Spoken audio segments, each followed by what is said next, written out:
Hello, this is Ian Williams, President of the Foreign Press Association, and we're continuing with our series of podcasts, Outside In Scoop, uh, on issues of the day. And today it's a great pleasure to have a return guest, Craig Mokhiber, who was for many years a senior official on human rights with the UN and had a distinguished career as a human rights lawyer. And we look at the catastrophe. Well, mustn't mustn't editorialize. We try to analyze this week's Gaza resolution. Is it 2308 from the from the Security Council? Which those of you who are following these things will note that 13 members, including countries like Algeria and Sierra Leone, from whom would have expect better, voted basically to hand the US a free range in Gaza. And the only stalwarts standing up for international law were very unlikely Russia and China, who still couldn't bring themselves to use their veto. And so the result of this is sort of somewhat anomalous. Craig, some of your articles point this out, and many of the rest of us have pointed it out. Uh, this is almost unprecedented, unless you perhaps include 1947, when the General Assembly agreed to partition Palestine without asking the Palestinians. This is the negotiations which this is ratifying and bringing into international law have not involved the Palestinians. No Palestinians were consulted in the making of this resolution. So perhaps you could explain what it says, first of all, and what it means both for the United Nations and for Palestine, in whichever order you go, because I think it's equally catastrophic for both. This is my opinion as a detached outside observer, of course. So you can do your own detached outside observations.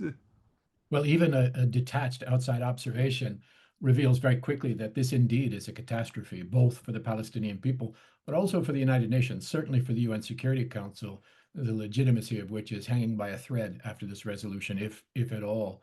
There's been more than 2 years of genocide going on in Palestine, and the Security Council so far has failed to act because of a series of vetoes from the United States. Now, more than 2 years in, it is finally act. But instead of acting to enforce international law, to protect the victims, to hold the perpetrators accountable, all the things that you would expect a law-based institution to do, it instead adopted this resolution that openly flouts key provisions of international law, that disempowers and further punishes the victims, and that rewards and empowers the perpetrators. And I think most disturbingly of all, it effectively hands control of Gaza and the survivors of genocide over to the United States, which in legal terms has been a co-perpetrator of the genocide. And it even provides for the participation of the Israeli regime in decision making, while the Palestinians themselves are to be granted no such participation in decisions on their own rights, So governance. it explicitly provides for the participation of Israeli forces, whereas, we could have assumed, inferred that the presence of the US meant that they would do what the Israelis asked them to Well, on almost every occasion. So under this this this makes it explicit, which is the big change in a sense. Yeah, well, in the terms of this resolution, they get two bites at the apple because the Israelis themselves get to participate variously, but everything is controlled by the US, which, as you know, acts as a proxy for the Israeli regime. So the council, in effect, and this is really, as far as I know, historically unprecedented, at least to this degree, that the council has acted in total disregard for international law, which should be fresh in their minds because it's all been just re-articulated by the International Court of Justice over the course of the last 2 years, has violated all of those principles of international law and obligations. I think it is functioned with this resolution ultra vires. It has exercised powers that the Council does not have.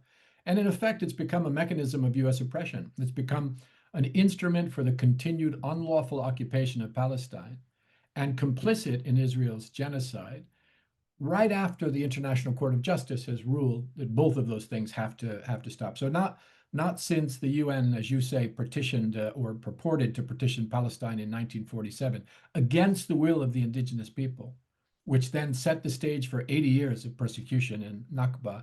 Not since that has the UN acted in such a baldly colonial and I think unlawful way and trampled so recklessly on the rights of a people. This I've called this a resolution from hell.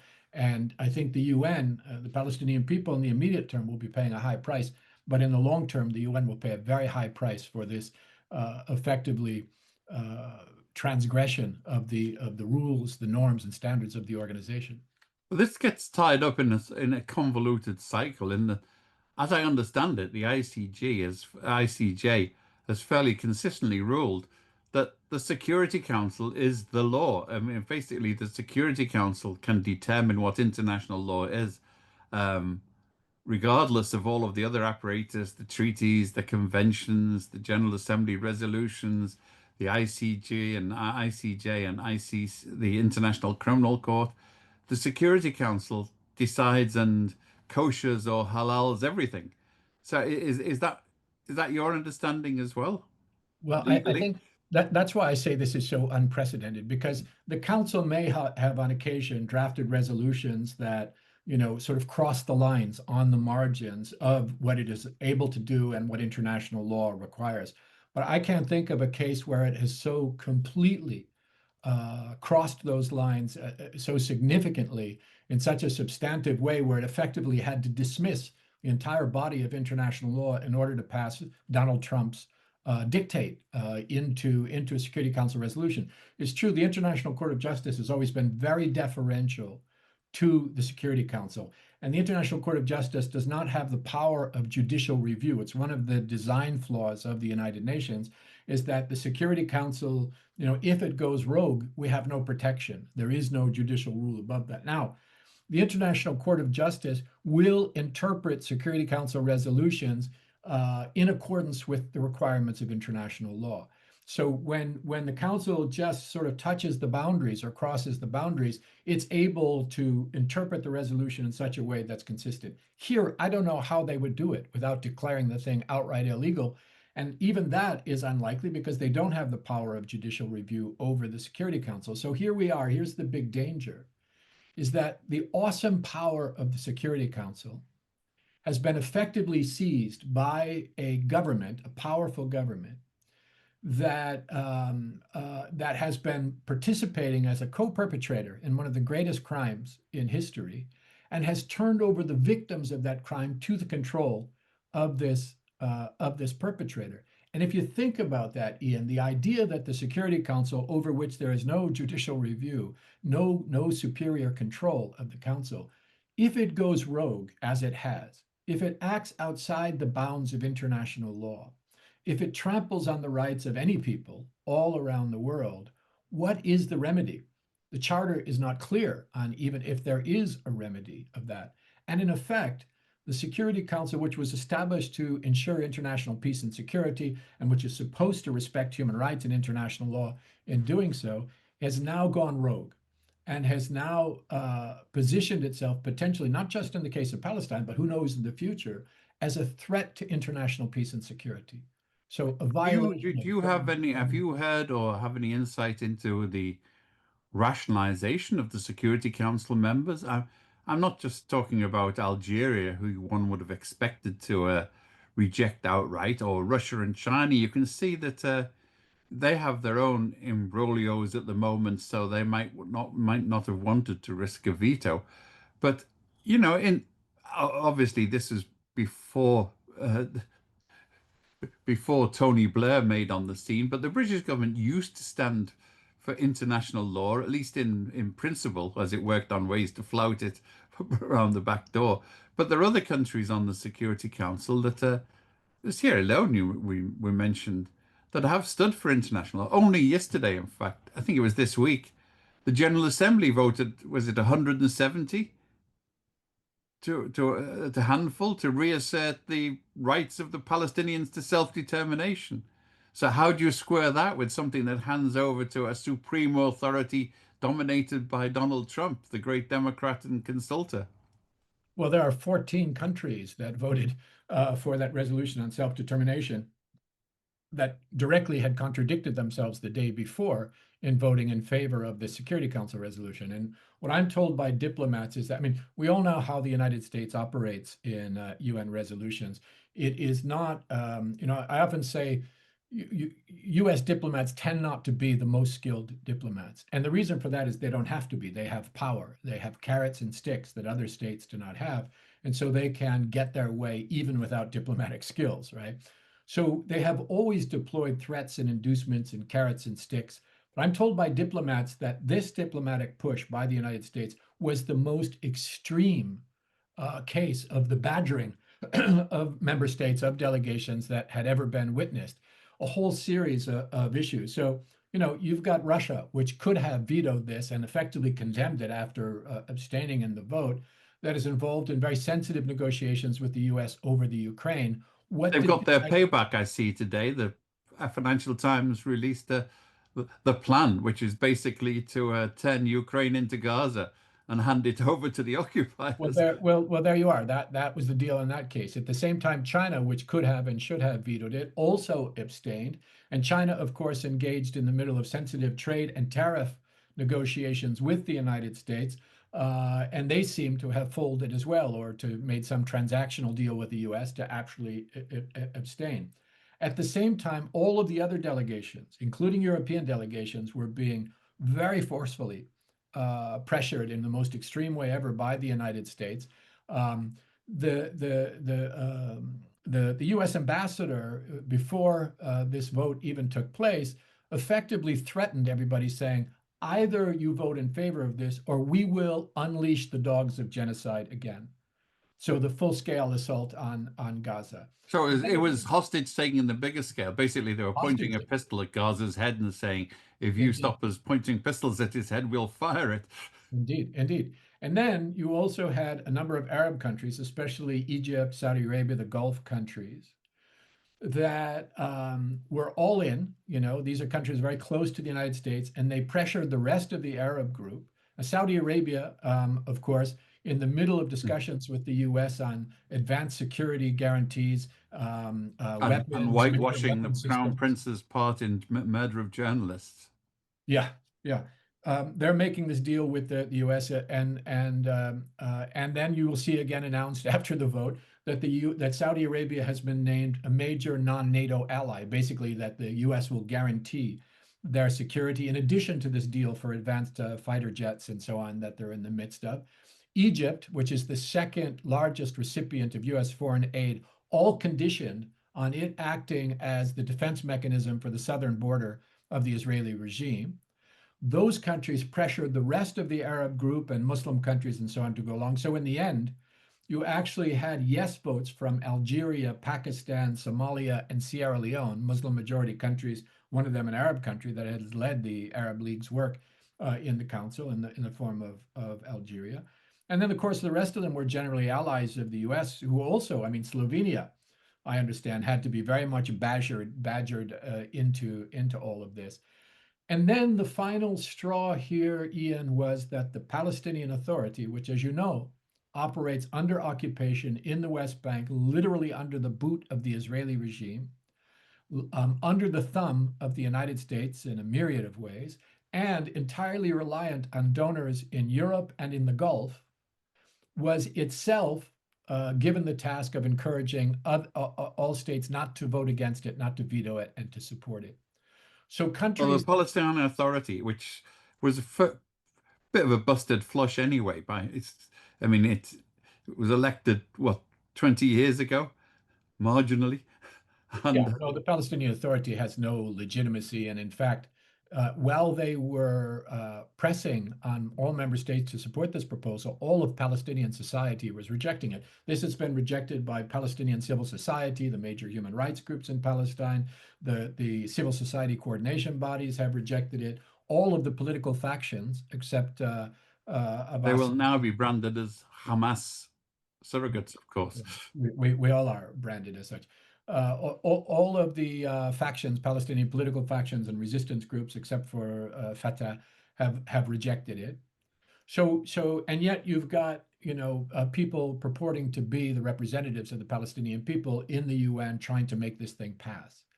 So it shows you the lack of legitimacy there. But when you are a member state that is used to deferring to Arab countries like Saudi Arabia and Egypt and the Palestinian Authority on issues affecting Palestine, that also helps to affect the voting pattern. So it It's was a difficult to be more pro-Palestinian than the Palestinian Authority, I suppose, from one point of view. it's actually very easy to be more I pro know it is, Palestinian. but I'm talking in terms of moral st of Yeah, political standing, not in that's actual it. standing. The way It's very diplomacy easy to works, be more you pro-Palestinian. I agree. yeah, you are correct. So what this was basically was a perfect storm of complicity, is what I've called it, where all these pieces came together. And then the driving factor here was Donald Trump's mafia tactics in the way that they function. I've always said that his original mentor was the mafia lawyer Roy Cohn, who taught him how to fight these battles and how to win them. And the result is, as I started with, a catastrophe for the Palestinian people, but also a catastrophe for the United Nations, for its legitimacy, and I think for its sustainability. And I don't think it will quickly heal from this self-inflicted wound. Let's return to that because I was at the United Nations during the run-up to the Iraq War when there was a similar up till then, unprecedented badgering and hectoring. You remember this is famously, I think, was the occasion that Yemen was told that's the last aid they'll ever get from anyone for voting on what they thought on principle against the invasion. And other countries were also badgered into it. Uh, but then the secretaries general were not exactly they muttered discontent and put in sort of saving clauses and warnings. But in the end, this is the Secretary General, the figurehead, has gone along with this. He has done more than to go along with it. He has welcomed it, celebrated it, applauded it. Even before the vote in the Security Council, he was obsequiously praising Trump for his outrageous proposal. I think the Secretary General has dropped the ball, has abdicated his responsibilities under the norms and standards of the organization for the full 2 years of this genocide. It's extremely disappointing to see a senior official act that way. You can excuse, if I can use that word, the Security Council for its failure in this genocide, because that is failure by design. The Security Council was designed to serve the interest of the 5 permanent members and never to be able to oppose them because of the veto. But can you forgive those parts of the organization that have some power and some capacities, but refuse to exercise them just out of trepidation because they're afraid of powerful Western states or harassment from the Israel lobby or whatever is driving their fear? And their failure is not by design, it's by abdication. And I think the Secretary General has to accept some responsibility for that. Well, I mean, we're thinking of the future of the UN. One of the crucial points at the moment is, of course, the elections for a new Secretary General, which will be elected by the same Security Council, which has just thrown any hint of its vertebrae out of the window. Indeed. So, so it does not bode well. I mean, just on a broader level, what role is there for the United Nations if its security role is reduced to rubber stamping what an eccentric and dubiously sane president of the United States wants? Well, I think this genocide, for all of its horrors, has provided a very useful litmus test for what works in the UN and what doesn't. And Ian, you and I, having been involved with the UN for so many decades, we know the nuances. Most people don't follow it that closely. There are parts of the UN during this genocide that have performed in a very principled way, in some cases heroically. I point to the independent human rights mechanisms of the United Nations, like the Special Rapporteur Francesca Albanese, the Commission of Inquiry, all the others that have issued findings of genocide. And I know them personally, and I know they have been subjected to enormous pressures to shut up. And those pressures have included everything from public smears to behind the scenes intimidation to death threats, all the way up to the application of official US sanctions against Francesca Albanese, the ICC, and others. And still, they have stood tall and applied international law to the facts on the ground, documented meticulously what's happening, and issued their pronouncements on that basement. that part of the UN is worth saving, strengthening, and supporting. So it is with the humanitarian agencies that have operated under extremely difficult conditions, foremost among them UNRWA, Of course, which has yes. faced not only lies and smears and cutoffs of its funding, attacks on its convoys, on its installations, obstruction of its aid, and the murder in just 2 years of hundreds of its staff, many along with their families, and still they continue to serve the needs of their neighbors in Gaza. That is UN heroism. But you move over to the political corridors of the organization, and that's where you see what failure looks like. As I've said, in the case of the council, by abdication, in the case of some of these other senior officials, in the case of the council, by design, in the case of some of these other mechanisms and senior officials, by abdication, and the mixed record of the General Assembly, which in the 1960s and 70s showed that it could stand up for international human rights, showed that it can actually be a mechanism for decolonization, for liberation, for combating apartheid, for supporting Palestinian rights. Those were the days, the glory days of the GA. But now we're in an era of deference to the UN Security Council, which is a part of the problem, never a part of the solution. If the General Assembly and the global majority in the General Assembly could assert itself again, use the mechanisms at its disposal, like the Uniting for Peace mechanism that allows the General Assembly to get around the US veto and the veto of the Permanent Five and take meaningful action, then you could see that the General Assembly would be worth saving. It could redirect the political energy to the more democratic body like the General Assembly and away from what, again, I'll say is a part of the problem, which is the But the security. chances of that have somewhat declined if the representative of the Palestinian people at the General Assembly is the Palestine Authority. Yeah, that is a huge problem, and that's a problem to be solved by the Palestinian people who, Ian, so technically, the Palestinian Authority is an entity that's separate from the PLO and from the state of Palestine as they are represented in the UN. I know it's a bit like the nature of the Holy Trinity. It's a theological It is, conundrum. it is very much like that. But what has happened over time is that the Palestinian Authority, which, as I say, occupies under occupation, sometimes is an extension of that occupation, has taken over the PLO and what is the state of Palestine. And that means that this force that doesn't have legitimacy and that doesn't have any power over its masters, which is to say the Israeli occupation, the Americans, the Europeans, and the Gulf, is now controlling the foreign policy of the Palestinians, and therefore taking positions against the interest of the Palestinian people. That's an issue for the Palestinian people to reform their mechanisms, to liberate the PLO, if I may say so, from these constraints, develop an independent foreign policy that can represent the interest of the Palestinian people, not the interest of the Palestinian Authority, which are quite different, in international bodies like the UN. But in the meantime, these member states know better. This is not the fact that the PA asked them to do it in no way should let Algeria, Pakistan, Somalia, Sierra Leone, China, Russia, Guyana, Panama, Slovenia, any of these countries should not be let off the hook. You expect this position from the US, the French, and the UK, all three countries of which have been complicit in the genocide for over 2 years.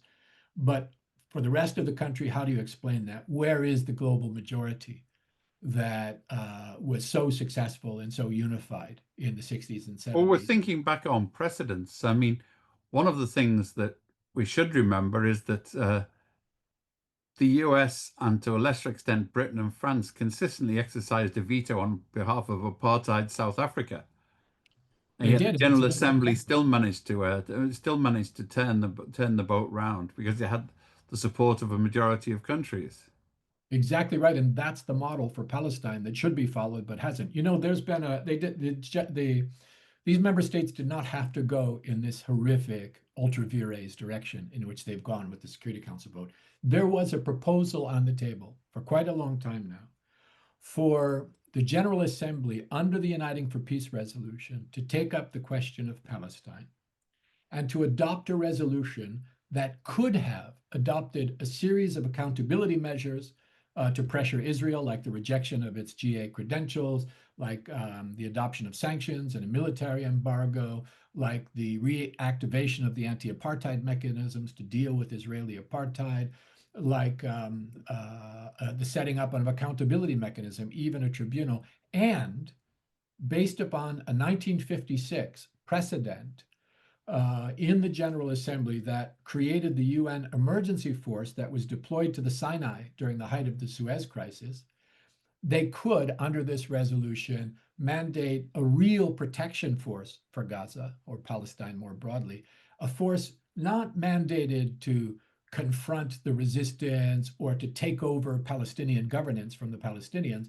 but simply to protect civilians, to ensure the delivery of humanitarian aid, to preserve evidence of Israeli war crimes, and to begin the process of reconstruction. That has been on the table. It even had a sponsor in Colombia, announced by President Petro himself. Petro, ruthlessly beaten back by the U.S. since he dared to do something like that. The resolution was never tabled, and it's sitting there ripe and ready. Now, with this measure, it's going to be a long time before there will be a possibility of deploying a protection force because the UN is not going to mandate two forces at the same time. But they could move tomorrow on the accountability measures if they had the political will to do so. So far, we've seen nothing but rhetoric. And I'm afraid this resolution, where the whole world, except for the US, Israel, a few Pacific dependencies, and far right regimes, but the whole world essentially reaffirmed the right to Palestinian self determination. Put your money where your mouth is, put your action where your words are. Get into the General Assembly, get around the US veto with Uniting for Peace, and have it adopted there. One other precedent, just in practical terms, that I can think of was towards the end. Remember, after the Iraq War, the US, and I've got to say that they did things legitimately in that Saddam Hussein was an aggressor breaching fundamental aspects of international law. He didn't ought to have gone into Kuwait. If he'd pulled out and declared an independent Kuwait and left his puppets there, he'd have been probably covered. But, being a not entirely sane president, there seems to be a precedent for presidents like that. Um, there's a, he the US then imposed the most draconian sanctions ever Yeah. against Iraq as a country.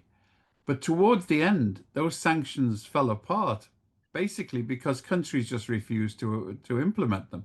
I remember the key point was the sanctions that everyone assumed on air traffic, and people just said, "Oh, we've looked at it, and it doesn't really say we can't fly planes in, so we're going to fly planes in." And it's basically almost uncivil disobedience by other countries that defied the US and managed to get round it. But do you, obviously there's not you don't see much prospect for that type of defiance on the international level. Well, I think the Iraq sanctions example is a perfect example of the last precedent of the kind that we're talking about today. Those sanctions were, in the estimate of all legal experts that I've spoken through the years, were violations of international law. They had a disproportionate impact on the economic and social rights of Iraqi civilians. You remember the famous conversation with Madeleine Albright when she was asked on camera by a journalist, talking about tens of thousands of dead Iraqi children as a result of the sanction. Is it worth it? And she coldly replied, "Yes, we think it is worth it to kill all of these children to get the political objective that the United States was I think seeking." her The phrase was security, it yeah, was a price worth paying. price worth paying, yeah. Um, and and um, the shame of the countries of the council that went along with that vote, the imposition of those sanctions, the suffering that they caused in the long term for the Iraqi people, that is going to be remembered, and I think even experienced in a more extreme way as a result of this outrageous resolution adopted this week by the Security Council. When the Security Council, with all of its power, acts outside the bounds of international human rights law, humanitarian law, the UN Charter, it is an extremely dangerous force, and it can become an instrument of oppression. And that's what we see happening now. So the council needs all this talk about reform by having more members of the council and so on, none of which touch on the fundamental problem of the P5, right? None of these things are resolving the problem of when the council goes rogue, there is no force to contain it. There is no judicial review. There's no body above the Security But the Council. last time we had a UN Charter reform, it took World War II. Absolutely. And By I'm afraid, implication, I'm not quite sure we're ready for World War III to reform what happens in New York at well, at the the good news UN, for are we? reformers is we may well be headed in that direction. The bad news for the rest of us is we may Yeah. well be headed in that direction, because this is another dangerous escalation of the lawlessness that has plagued the world in recent years. And now, when the Security Council itself becomes a lawless actor, I mean, people better be paying attention because it won't stop here. Reminding people that the key note of the UN Charter was the non that from 1939's experience was the prevent the acquisition of territories by force, Yeah. which is about to go down the plug hole in Ukraine if this president has his way. Not to mention, of course, Canada, Greenland, Venezuela, and wherever else. So, Yeah, precisely on this issue, the International Court of Justice last year ruled that Israel's presence is a violation of the prohibition of the acquisition of territory by force, which it said is a jus cogens and erga omnes rule, the highest rules from which there are no exception of international law, alongside another jus cogens and erga omnes rule of international law, which is the right of Palestinians to self-determination. And this resolution adopted by the Council directly contradicts that. In fact, it contradicts everything that the ICJ has said. It rejects the series of findings of the court. It openly denies the Palestinian right to self-determination. It reinforces the Israeli regime's impunity, despite what the court has been saying.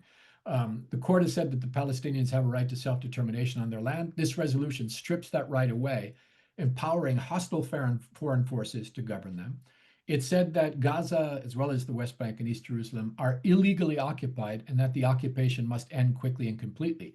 This resolution actually extends the Israeli occupation, endorses the indefinite presence of the Israeli regime troops in the security perimeter, whatever they're calling it, and it superimposes a second US led occupation on top of the Israeli occupation. The court said last year that the Palestinians don't have to negotiate for their rights with their oppressors, as became the model during Oslo, and that no agreement or political process can trump their rights. This resolution nullifies those rights and assigns them to the discretion of the US and its Israeli well, and Trump has trumped their rights. You picked yeah, a yeah, fortuitous verb there. Well, yeah. I think that's we should wind up now because I think the questions have been posed and not been answered, unfortunately. You've tried.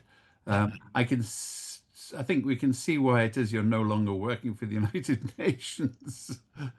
I'm still a fan of those parts of the United Nations that are true to the norms and standards of the organization. I know the UN is full of people who work for peace and security because they hate war. It's full of people who work for human rights because they hate inequality and oppression. It's full of people that work for development because they hate poverty. But they have been abandoned by the political leadership of the organization, and now they have been overruled by the most powerful body of the UN, the Security Council.